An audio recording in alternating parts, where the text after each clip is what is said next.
Today, I'm honored to be with a top charting Billboard producer. The man I'm with today has dominated the top of the Billboard charts with some of the greatest artists across different genres. He built up his name by establishing his sound and took over with undeniable lead singles from the likes of Ja Rule, Shine, 50 Cent, and G-Unit. And today, I want to welcome a producer that you have more than likely heard of.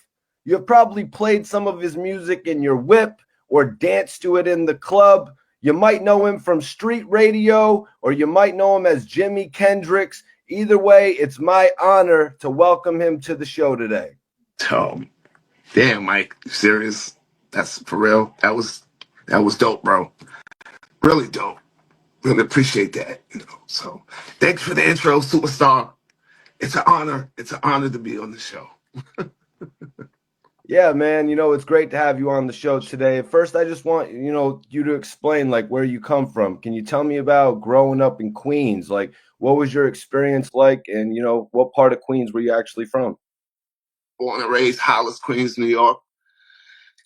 Lived in Far Rockaway, and then they got a little too gangster, I guess you want to say, at the time.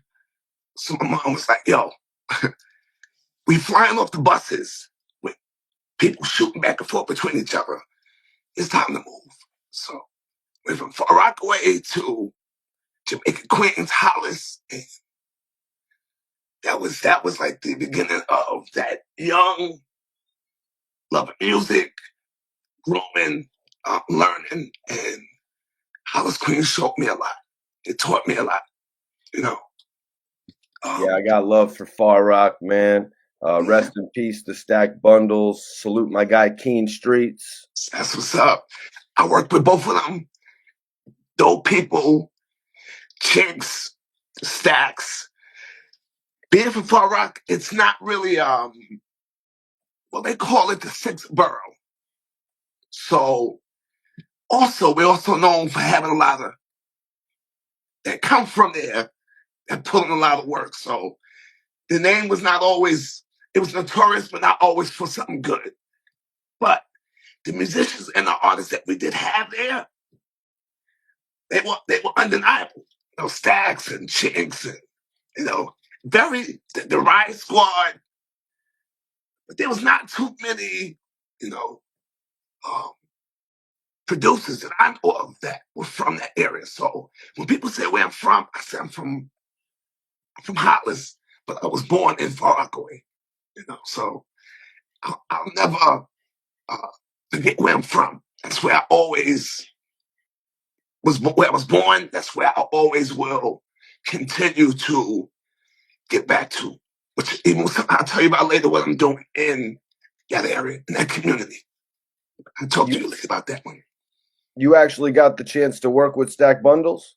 Yes, we got a chance to get in the studio, work on some new records. My boy Jesse from Street Radio.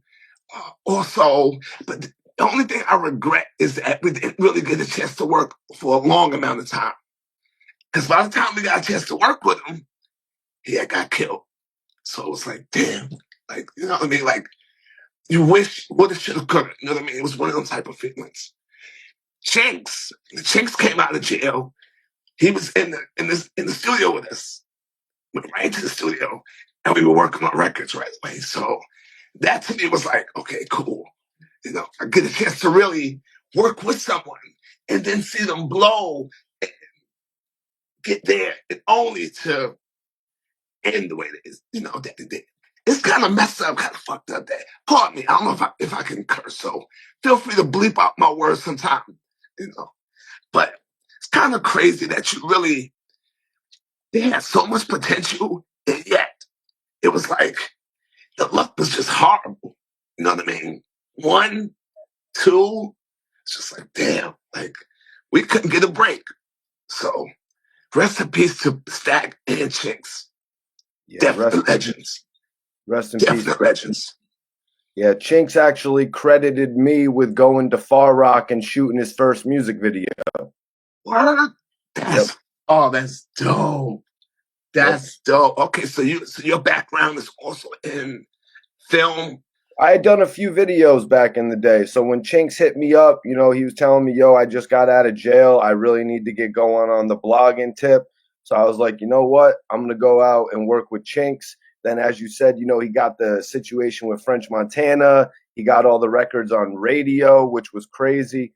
Now, when you was locked in with Stack, what type of guy did you get to know Stack as being? Whether you guys were in there for that long, or what type of person did he come off as to you? Well, I mean, Stacks, they was from the neighborhood, so like he was always just a good dude.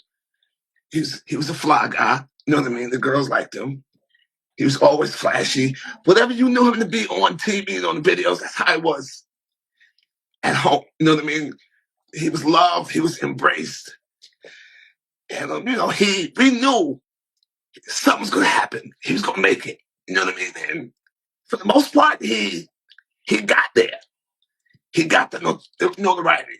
There are records that I've heard other artists do that they don't credit him for that. We know he did.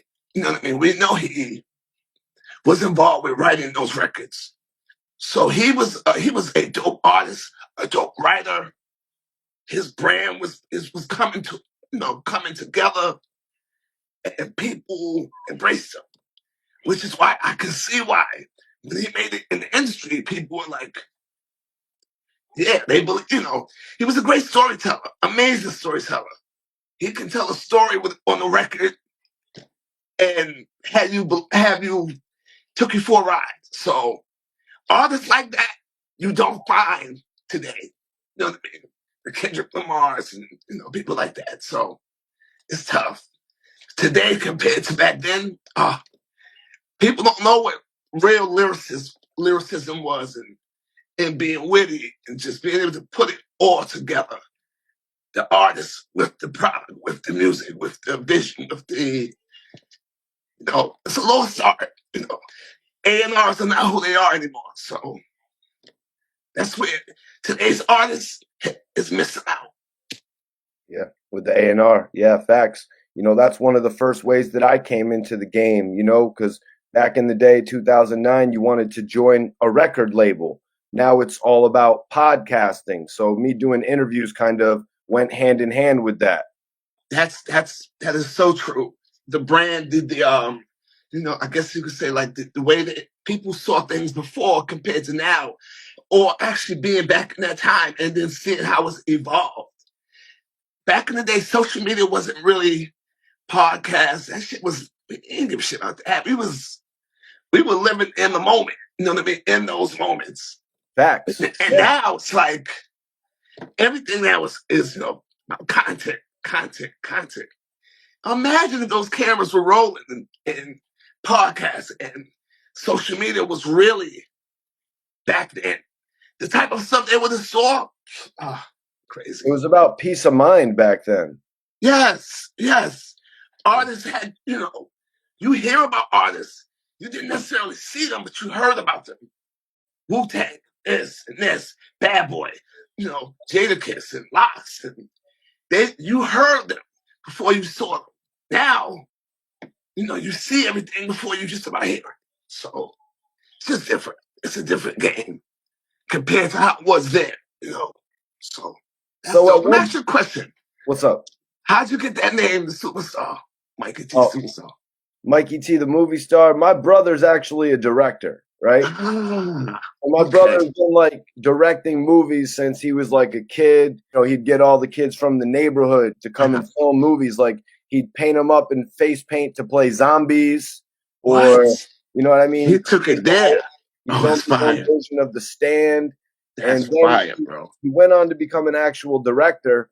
He dropped a movie called Slapface in 2022. Nice. But back in the day, in 2009, when I was making my MySpace, I was just like Mikey T the movie star. Okay.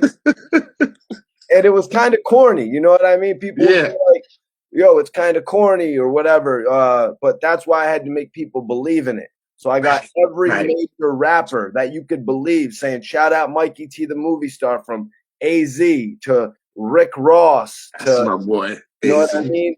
All the dopest rappers that I would link up with back in the day. You know what I mean? And I kind of made the name credible. You know what I mean? Nice. That's dope. That's really dope. Did you feel like you could fill the shoes of that name in the beginning? I was like, I've got to make myself able to fill the shoes of that name, or else people are gonna think it's coming off as corny. You know what I mean? And Yeah. yeah, you know, I now I made the name work. You know what I mean? Nice.